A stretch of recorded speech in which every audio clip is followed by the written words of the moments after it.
Bonjour tout le monde et bienvenue sur cette nouvelle vidéo. J'espère que tout le monde va bien, vos familles vont bien, tout se passe pour le mieux pour vous. J'espère que 2024 commence bien dans la joie et la bonne humeur et que vous n'ayez que des bonnes nouvelles. Donc aujourd'hui, je vous partage mon organisation budgétaire ici au Canada. Je vous avais mis un petit sondage sur Instagram. Je vous mettrai mon Instagram juste ici. Je vous avais mis un petit sondage. Qu'est-ce que vous vouliez? Est-ce que vous vouliez une vidéo motivation en ménage ou bien une vidéo budgétaire? Et vous y étiez une majorité à 70% à me dire non, partage-nous ta nouvelle organisation budgétaire au Canada et tout, ça nous intéresse. Donc moi, ça me fait plaisir de partager avec vous mes petites astuces, mon organisation et tout. Donc, mais bien sûr, avant de commencer, comme d'habitude, je vous invite à vous abonner. Il y a un bouton juste en bas, c'est gratuit et moi, ça m'aide énormément, ça me motive pour vous créer toujours du contenu. N'oubliez pas de vous abonner, d'activer la cloche. Laissez-moi un petit commentaire, ça me fait toujours plaisir de répondre à vos commentaires. Je fais en sorte de répondre vraiment à temps pour tous les commentaires. J'essaie d'avancer au fur et à mesure. Donc, c'est un plaisir de vous lire sur les commentaires ou bien sur Instagram. Et puis pour ceux qui débarquent sur la chaîne, qui sont nouveaux, alors je me présente, je m'appelle Sandra et je suis maman d'une petite fille, Inès, alias Nisso. Et je vous partage mon quotidien, mes petites astuces. Je viens juste de débarquer au Canada, ça fait à peine 6 mois. Donc je suis nouvelle arrivante et j'essaye de me retrouver, de trouver mes repères, tout est nouveau pour moi.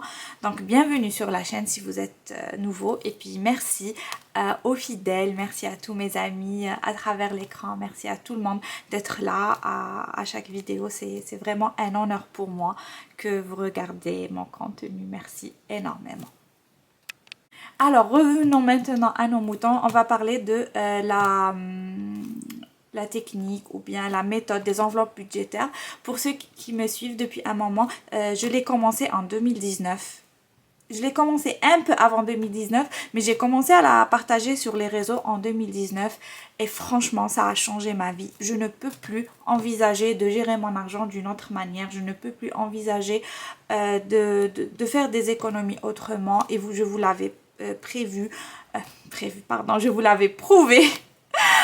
Je vous l'avais prouvé que cette technique, elle fonctionnait, qu'on pouvait faire des économies, qu'elle réussissait. Il fallait juste un peu au début, en tâtonner, il faut trouver son rythme et tout. Mais une fois le rythme trouvé, franchement, il n'y a pas plus efficace. Aussi, si vous êtes nouveau pour cette méthode, que c'est nouveau pour vous, moi je vais vous dire, vous n'êtes pas obligé d'avoir tout ça, vous n'êtes pas obligé d'avoir tout ce matériel. Ça vient petit à petit. Il y en a qui peuvent très bien s'en passer. Je vous laisserai ma toute première vidéo de budget dans le petit i, vous pouvez aller la voir. J'avais commencé avec presque rien, mais presque rien. Et puis petit à petit, c'est devenu comme un petit hobby. J'aime bien faire, j'aime bien décorer et tout. J'aime bien créer de nouvelles enveloppes et tout. Donc voilà. Donc si vous commencez dans cette méthode, vous pouvez vous passer de tout ça. Il faut juste garder en tête la technique et l'adapter à votre budget, à vos dépenses, à votre manière. Par exemple, moi en Algérie, je faisais 100% enveloppe, 100%, c'est-à-dire tout. Même mes charges, je les payais en cash. Ici au Canada, c'est juste pas possible. Voilà, j'ai essayé. Avec monsieur, on a eu beaucoup de discussions et tout sur le sujet. Parce que bien sûr, l'argent que je gère, ce n'est pas juste mon argent, mais c'est l'argent de la famille, de tout. Nous, on fait caisse commune, donc tout rentre dans un seul endroit et tout ressort d'un seul endroit. Donc, on avait parlé avec monsieur et tout. J'ai essayé avec tout en cash, mais c'était pas possible. C'était ici, ils font tout pour que vous utilisiez votre carte et surtout que vous utilisiez votre carte de crédit. Donc, mon organisation, elle a un peu changé. Avant de vous montrer mes binders, oh, oui, j'essaie un peu de parler anglais, j'apprends l'anglais, donc de temps en temps, je vais vous mettre un mot ou deux en anglais, donc il faut bien que je pratique. Donc avant de vous montrer mes classeurs, je vais vous montrer un autre outil qui est très important, qui est devenu très important pour moi ces derniers temps. Déjà, regardez-moi ce classeur, comment il est beau. Je l'ai acheté de Walmart, il était en promo, je crois qu'il faisait 6 dollars, je l'ai eu pour 2 dollars, mais il est trop beau, il me plaît trop. Donc le nouveau outil que j'utilisais pas vraiment beaucoup avant, j'utilisais un peu mais c'était vraiment facultatif, alors que là c'est tellement différent, c'est tout ce qui est organisation au mois. Voilà, je vais vous zoomer un peu. C'est tout ce qui est organisation en mois et tout. Donc j'ai comme ça un classeur où je vais tout noter, tout organiser. Je vais vous expliquer un peu comment j'organise ça. Alors, pour la première page, on a... bon, j'ai fait ça sur toute l'année, vous vous en doutez. Voilà, j'ai préparé à l'avance. Donc voilà. Et là, je vais vous montrer celui de janvier, vu que les autres sont vides. Donc ici, comme vous pouvez voir, il y a 2 couleurs. Au Canada, ils sont payés tous les 15 jours. Il y a même des sociétés qui payent chaque semaine. Mais bon, moi, j'ai jamais pu m'organiser sur une semaine. Il ne faut pas exagérer. Moi, je viens d'un endroit où on est payé tous les mois. Et parfois, il y avait du retard. Donc, c'était un mois et demi. Donc, par semaine, je m'en suis jamais sortie. Donc, même quand on était payé à la semaine, je ramassais ça en 2 semaines. Mais la plupart sont payés aux 15 jours. Il y en a qui sont payés un jeudi sur 2 et il y en a un vendredi sur 2. Donc nous, notre cas, c'est vendredi. Et là, comme vous voyez en violet, c'est la première paye du mois. Et en rose, rouge, je crois qu'il va apparaître rouge à la caméra. Donc la deuxième couleur, c'est pour la deuxième paye. Pourquoi il y a différentes couleurs? Ben, pour la simple bonne raison qu'il y aura des factures qui vont passer pour la première semaine, qui vont être prélevées pour la première paye, et il y a des factures qui seront prélevées pour la deuxième paye. Donc voilà, il n'y a que le loyer qu'on va payer une fois par mois, mais qu'on va budgétiser en 2 fois. Mais bon, je veux pas trop vous embrouiller parce que moi-même, il m'a fallu des semaines et des semaines, des mois et des mois vraiment pour trouver la bonne technique. Donc, je vais pas vous embrouiller. Si vous voulez, je peux faire des vidéos plus détaillées. Moi, je ne sais pas trop parce que 70% de mon audience, c'est en Algérie. Donc je ne sais pas si ça va vous intéresser et je ne sais pas comment je peux vraiment créer du contenu qui puisse vous aider. C'est surtout vous aider parce que c'est le but. Donc voilà, je ne sais pas. Est-ce que vous voulez en savoir plus? Je peux faire des vidéos plus détaillées et puis vous me direz en commentaire. Voilà. Sinon, on passe à la deuxième page. C'est le monthly budget. Donc c'est le budget du mois. Du coup, ça, je le faisais aussi en Algérie, mais là, c'est un peu plus compliqué. Donc, vous avez ici toutes les dépenses fixes. Elles se font toutes par virement bancaire ou bien par... vous voyez, vous réglez un paiement automatisé. Donc, quand elle arrive la date, ils viennent et vous ponctionnent de votre compte bancaire et on n'en parle plus. Donc, comme vous voyez, j'ai noté ici, pour nous, les dépenses qui sont très importantes, je trouve. Les charges, on a le loyer, le parking, on a l'assurance pour la maison, Virgin qui est le téléphone pour moi et pour mon mari, Onlia qui est l'assurance pour la voiture, on a Internet et puis il y a Disney Plus pour Inès et Epidemic Sound. C'est en fait toutes les musiques que vous entendez et tout dans mes vidéos pour les droits d'auteur. J'avais galéré, j'en avais marre de prendre à gauche et à droite et après ça me créait des problèmes avec mes vidéos. Maintenant je me suis abonnée à un site, j'ai une base de données interminable de musique libre de droit d'auteur et je peux les utiliser autant que je veux sans que ça impacte mes vidéos. Ensuite, on a pour les dépenses variables. Alors pour les dépenses variables, j'ai tout essayé. J'ai essayé le 100% cash. Catastrophe. J'ai essayé le 50% cash, 50% carte, encore plus catastrophe. Je m'en mêlais les pinceaux. Et bien maintenant, même les dépenses variables, c'est 100% avec la carte. Mais, je gère plus ou moins bien parce que j'utilise toujours la technique des enveloppes. Je vous disais, j'utilise toujours la technique des enveloppes. différemment. C'est une technique des enveloppes virtuelles. Je vais vous montrer si vous vous souvenez de mon tout premier classeur. Mon Dieu, la nostalgie, bref. J'ai ici mes dépenses, je note mes sommes. Et là, j'ai des trackers. Voilà, j'ai des trackers. Donc, on a pour les courses. Et puis, à chaque fois que je vais faire un achat, je vais venir le noter ici. Et là, vous voyez sur le côté, je vais noter combien il me reste pour ne pas dépasser mon budget. Voilà, donc j'ai une pour les courses, une pour le divers, pour le perso et une dernière pour l'essence. Donc voilà, j'utilise ma carte et puis quand je rentre à la maison, je viens noter et je mets à jour à chaque fois combien il me reste de budget pour finir le mois ou bien la paye. On va dire la paye pour que ça ne... Vous m'avez compris. Vous savez, ce genre de vidéos, je les aime parce qu'elles sont super faciles à monter. Mais par contre, pendant la vidéo, je perds mes mots. C'est une catastrophe. Allez, on continue. Pour les dépenses variables, on a les courses, on a l'essence, on a l'hydro qui est l'électricité si vous voulez.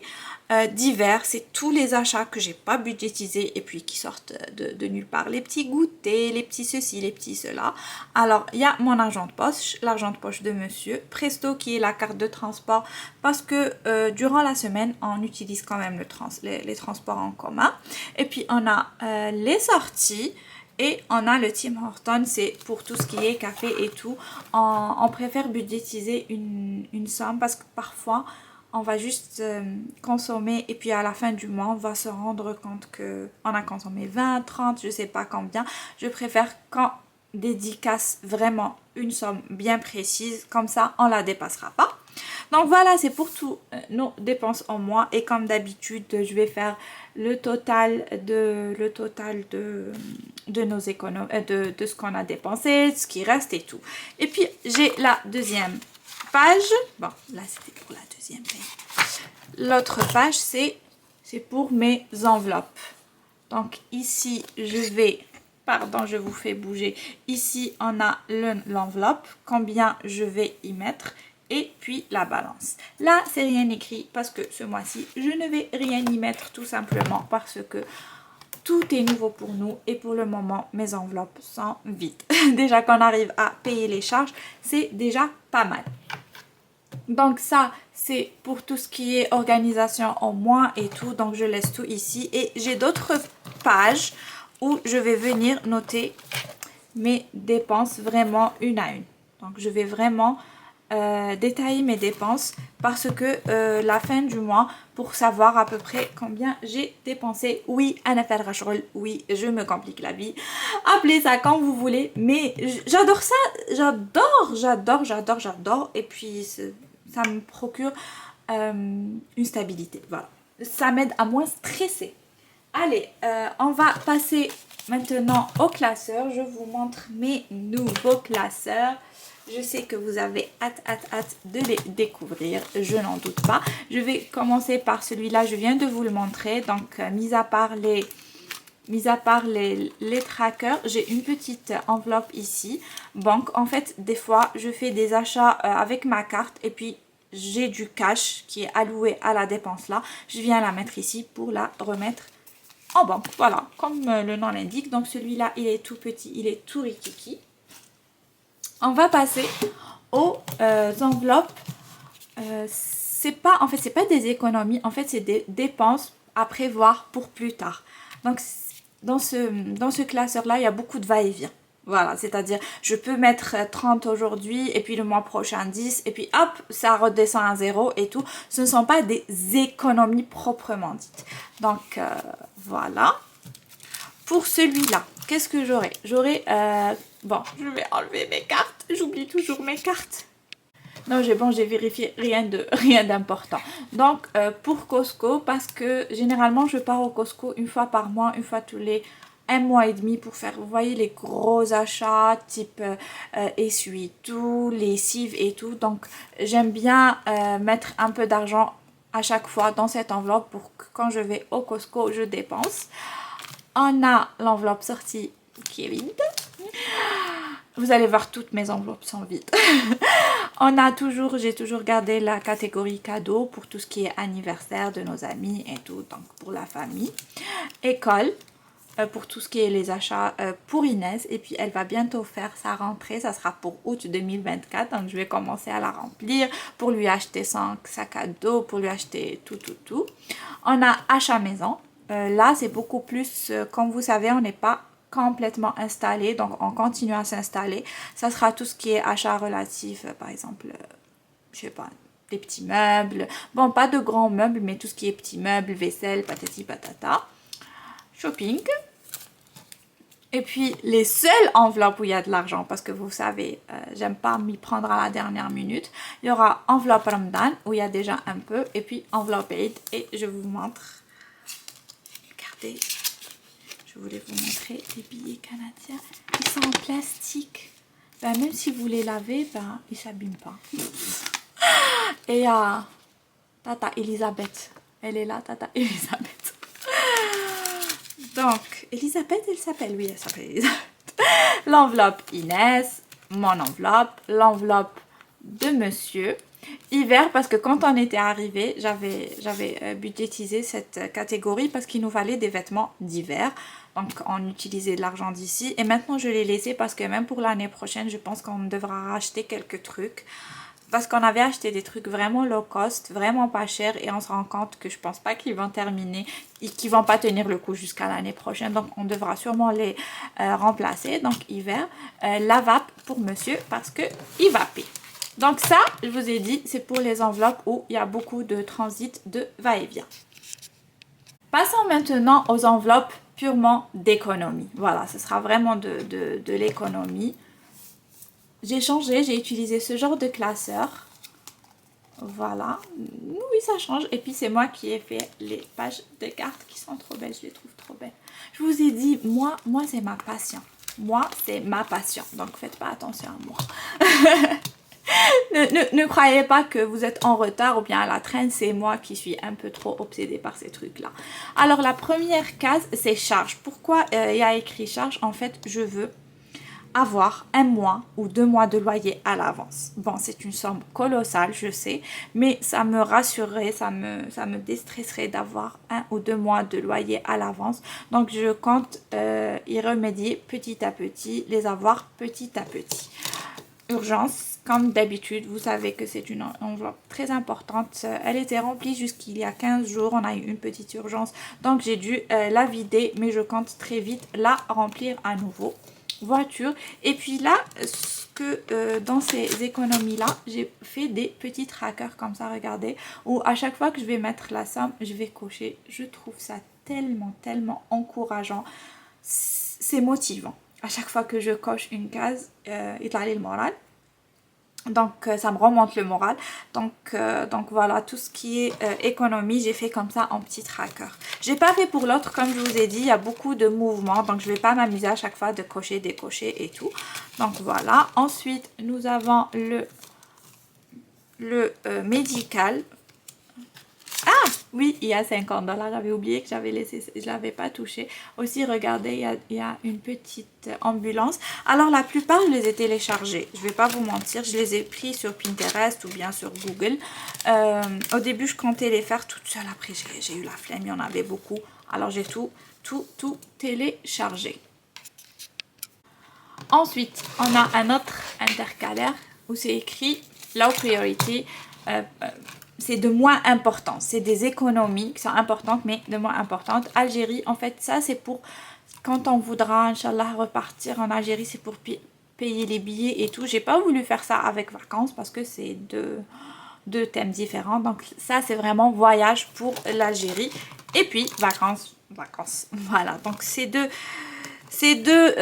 catégories ne sont pas très importantes, mais je compte quand même les remplir de temps à autre. Voilà, ça c'est pour mes économies.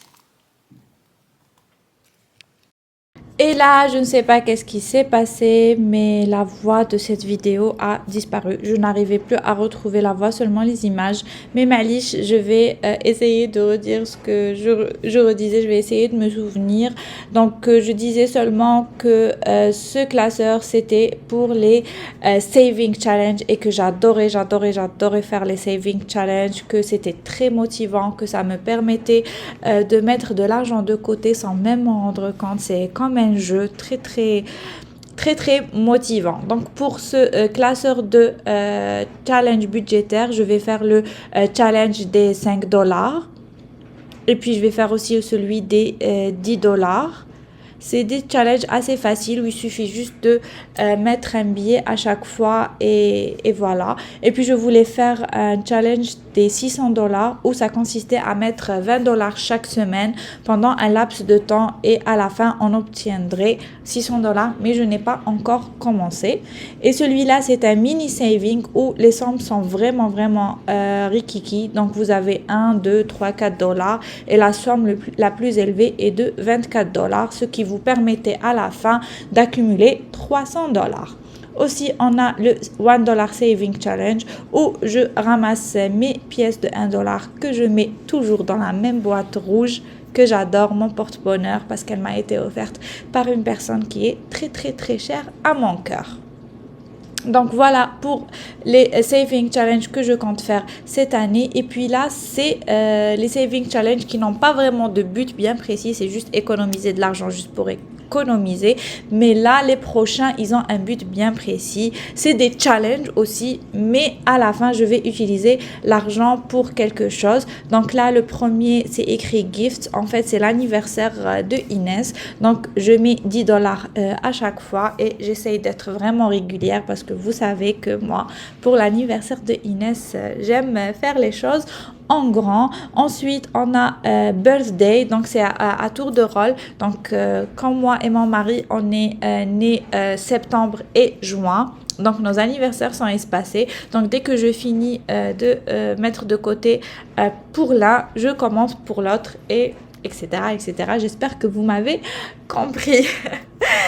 Ensuite, le prochain challenge, c'est pour décembre. En fait, le mois de décembre, ici, je trouve que on a envie vraiment de consommer entre les chocolats, les cadeaux et tout. Donc, je mets de l'argent pour ce mois-ci pour ne pas me sentir frustrée quand je vais voir tout le monde acheter. Je voudrais sûrement moi aussi acheter plein de trucs. Et puis, celui-là, c'est pour la cotisation annuelle de Costco. C'est 120 dollars par an. Et donc, ça me permet de mettre 10 dollars par mois. Et du coup, à la fin de l'année, j'aurai mes 120 dollars et ça sera réglé. Le dernier challenge, c'est les 200 dollars. Mais je ne sais pas qu'est-ce qu'il fait là. Je ne sais pas à quoi il va servir. Je crois que je l'avais imprimé et je l'avais mis là juste pour le fun. Donc, voilà, je vous ai montré tous mes petits classeurs et comment j'organisais tout ça. J'espère que ça vous aura motivé, ça vous aura donné des idées, ça vous aura inspiré pour vous aussi commencer cette méthode. Et puis dites-moi en commentaire quelle est pour vous la meilleure méthode pour gérer l'argent et pour économiser un maximum, parce que en 2024 on veut enfin économiser de l'argent et arrêter de subir l'inflation, parce que franchement ici au Canada j'ai senti la différence. La vie elle est très chère et on essaye de s'en sortir du mieux qu'on peut. Encore une fois, je suis désolée si la voix elle est décalée de la vidéo, mais je ne sais pas qu'est-ce qui s'est passé. Je crois que c'était un petit bug. Donc je vous souhaite une bonne fin de journée ou une bonne nuit, tout dépend à quelle heure vous allez regarder cette vidéo. C'était un plaisir pour moi de vous la filmer. Je vous dis prenez soin de vous, prenez soin de votre famille, de vos finances et de votre santé mentale. À bientôt dans une nouvelle vidéo. Gros bisous, bye bye.